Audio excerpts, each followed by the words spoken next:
Financial inclusion में. Now I will request Parathe ji to please cover the services which are available through Bank of India ABS platform. Yes. हाँ जी, Parathe ji, over to you. Yeah. आप PPT चलाएंगे? हाँ, ये share कर दिया है. हाँ जी. आप सभी को पुनः से एक बार नमस्कार. जैसा कि ये बैंक ऑफ इंडिया की तरफ से सभी सर्विसेज जो दिए जा रहे बीसी पोर्टल से सभी एक ऑनलाइन है. और उसमें मैं बता दूं, कोई भी ऑफलाइन हम अगर ट्रांजैक्शन अदर देन दिस करते हैं, वो आपको इसमें अकाउंटेबल मतलब जो पेमेंट के लिए बाध्य नहीं होगा. पहले मैं क्लियर कर रहा हूँ. आपने ये कॉमन फैसिलिटी जो दिया है सभी बैंकों के पास है. कैश विड्रॉल, ये बेसिक फैसिलिटी है. Cash withdrawal, cash deposit, fund transfer, money transfer, IMPS, NEFT, ये आप देते हैं हमेशा. और उसमें काफ़ी सारे ट्रांजैक्शन हमारे मैंने देखा है कि ये सभी ट्रांजैक्शन जो है आप लोग करते हैं और सभी का फोकस ट्रांजैक्शन में होता है. अच्छी बात है ये. लेकिन मेरी एक आप लोगों से सभी गुजारिश है कि ये सभी जो ट्रांजैक्शन होते हैं उसमें रिलीजियसली करें. तो मैंने पाया है कि काफ़ी जो ट्रांजैक्शन होते हैं अपने आपस में एक 5-10 का ग्रुप बना के कभी कभी हुए हैं. वो हमने काफ़ी आपने देखा होगा कि काफ़ी पीसी को हमने इसी कारण हम सस्पेंड भी कर चुके हैं. तो मेरी एक गुजारिश है कि आपने जो भी जनरल ट्रांजैक्शन करते हैं, क्योंकि 42 सुविधा है उसमें से हर एक में अच्छा काम करेंगे तो आपका, मेरी एक बैंक ऑफ इंडिया की तरफ से एक आपसे गुजारिश है कि आपका जो इनकम है वो इनकम आपका 10,000 से ऊपर होना चाहिए. इसी सभी रिलीजियसली ये फैसिलिटी यूज करके आगे. नेक्स्ट, जो बेसिकली हमारा फाइनेंशियल इंक्लूजन का विभाग है वो बेसिकली ये 4 चीजों पे आपको ध्यान आकर्षित करता है. एक तो प्रधानमंत्री जनधन योजना, जो अकाउंट आप लोग खाते खुलते हैं EKYC करके. दूसरा प्रधानमंत्री सुरक्षा योजना और जीवन ज्योति योजना, अटल पेंशन योजना, ये बेसिक है. सरकारी योजना का यह लाभ हर एक के पास, मैंने जैसा पहले भी कहा है अभी, हर एक के पास ये लाभ पहुंचाना सरकारी योजना का जो कम से कम दर में उपलब्ध है सभी कॉमन मैन को. ये हमारी जिम्मेदारी कि हम सभी के पास ये सुविधा पहुंचाए. जब तक ये सुविधा नहीं पहुंचाएंगे, तब तक उनको जानकारी नहीं देंगे, तब तक ये उनके पास एक्सेप्टेबिलिटी नहीं बढ़ेगी. तो आपको ये बेसिक जो चारों स्कीम है बेसिक, उसकी जानकारी लेना आपको पता ही है. मैं बता दूं, अटल पेंशन योजना में जो आपका मिस इंटरप्रिटेशन ये है कि जो हमारा पैन कार्ड होल्डर है वो एलिजिबल नहीं. लेकिन मैं बता दूं इसी प्लेटफॉर्म से आप लोगों को, जो पैन कार्ड होल्डर है वो भी इसमें एलिजिबल है. जहां तक वो जो टैक्स पे नहीं करता है वो एलिजिबल है. मानो का एक एग्जांपल देता हूँ, मेरे बेटे का अगर पैन कार्ड है, वो इसमें शिक्षा ले रहा है, तो इनकम टैक्स नहीं पे कर रहा, लेकिन वो APY में कवर हो सकता है. APY का प्रमुख ये उद्देश्य है कि जो आपको lifetime up to age of 60 आपको इसमें कंट्रीब्यूट करना है. उसके बाद आपको जो लाभ है वो आपको अगर जीवित होने पर आपको मिलेगा, अगर जीवित नहीं है कुछ हुआ तो आपके परिवार को मिलता है. उसके बावजूद आप अगर परिवार मिलना है तो आपके फैमिली के लिए वो राशि एक्रूड बोनस बोलेंगे उसको, वो एलिजिबल है.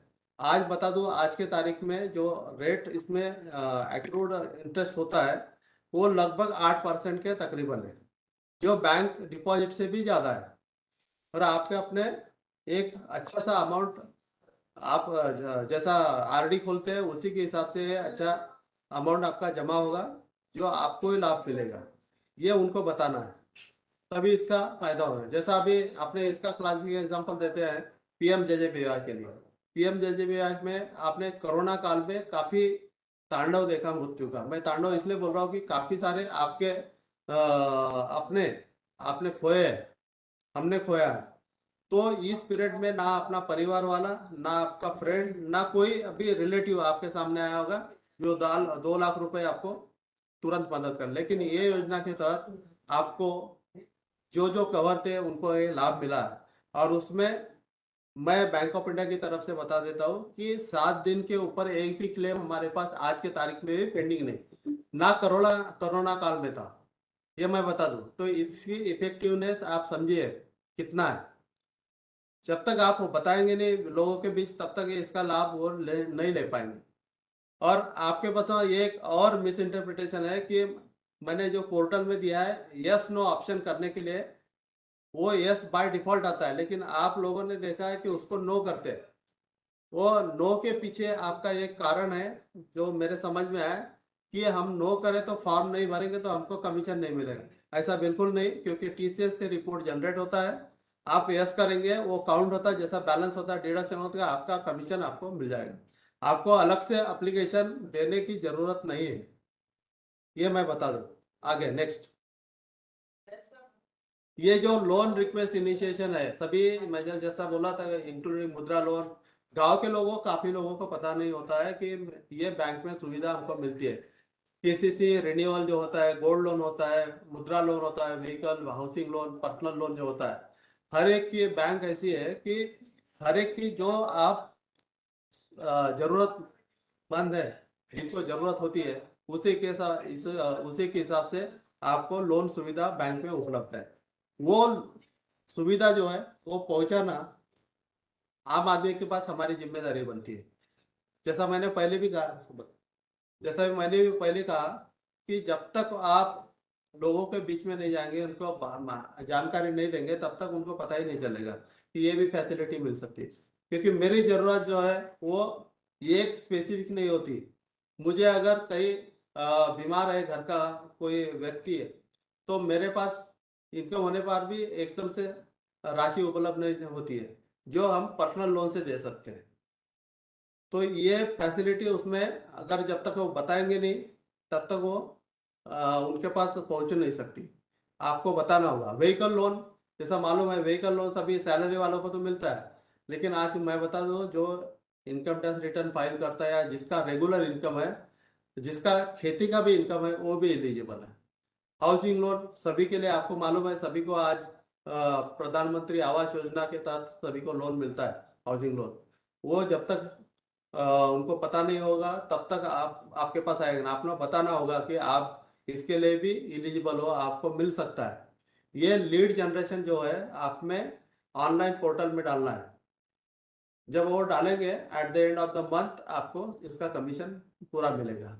और हम बाद में, पहले डिस्प्यूट होता था, आप बोलते थे कि मैंने इतने लीड लाके दिए, लेकिन ब्रांच बोलता था मैंने देता, उसमें हमेशा टसल चलती रहती थी, आपको पता है। तो हमने वो रोकथाम के लिए पूरा ऑनलाइन हमने पोर्टल बेसिक कर दिया। जो आप डालेगा, मेरी रिक्वेस्ट रहेगी आप ऐसा कोई भी ऑफलाइन बिजनेस नहीं करना है जिसके लिए आप अपने काम करने के बाद भी आप इनकम के लिए एलिजिबल नहीं होते। तो मेरी एक गुजारिश रहेगी आप सभी लोगों के से कि आप जो भी काम करते हैं ये लीड जनरेशन का, वो आप पोर्टल से करिए ताकि आपको उसका जो मुआवजा मिल सके। नेक्स्ट, ये Sukanya Samriddhi national payment scheme, sovereign gold bond अभी जो चल रहा है, अब तो public provident fund, floating rate bond में, और सीनियर सिटीजन सेविंग स्कीम, ये स्कीम काफी लोगों को पता नहीं, गांव में तो बिल्कुल नहीं। इवन मैंने देखा है 2-4 लोगों से अभी इंटरेक्शन किया है, सुकन्या समृद्धि योजना का उसको लाभ ही मालूम नहीं।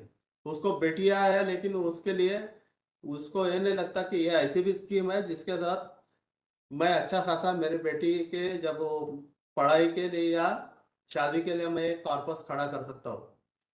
तो उसको मालूम नहीं है, उसको जब तक बताएंगे नहीं तब तक उसको पता नहीं चलेगा। और इसके अंदर कमीशन भी मिलता है।